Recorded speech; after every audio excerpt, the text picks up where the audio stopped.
Hi friends, welcome to Shudhashri kitchen. ఇవాళ మన special recipe వచ్చి ఫ్రూట్ కస్టర్డ్. సమ్మర్లో చల్లగా తీసుకొని తింటుంటే సూపర్గా ఉంటుంది. అలాంటి ఫ్రూట్ కస్టర్డ్ని ఎలా ప్రిపేర్ చేయాలో ఇప్పుడు ఒకసారి చూద్దాం. ముందుగా ఫ్రూట్ కస్టర్డ్ కోసం ఒక బౌల్ తీసుకొని కొన్ని పాలను తీసుకోవాలి. ఇక్కడ కొన్ని పాలు అనుకుంటే ఎన్ని అనుకున్నారు, ఒక హాఫ్ టీ గ్లాస్ పాలు తీసుకుంటే సరిపోతుంది. ఇప్పుడు ఈ పాలల్లోకి ఒక 3 టేబుల్ స్పూన్ల వరకు కస్టర్డ్ పౌడర్ను వేసుకొని బాగా కలుపుకోవాలి, ఉండలు లేకుండా.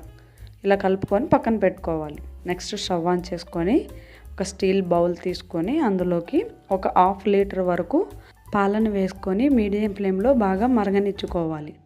మధ్యలో కలుపుతూ ఉండాలండి, లేదంటే అడుగంటుతుంది. స్టీల్ బౌల్ కదా. చూడండి, పాలు ఇక్కడ పొంగు వచ్చేసాయి.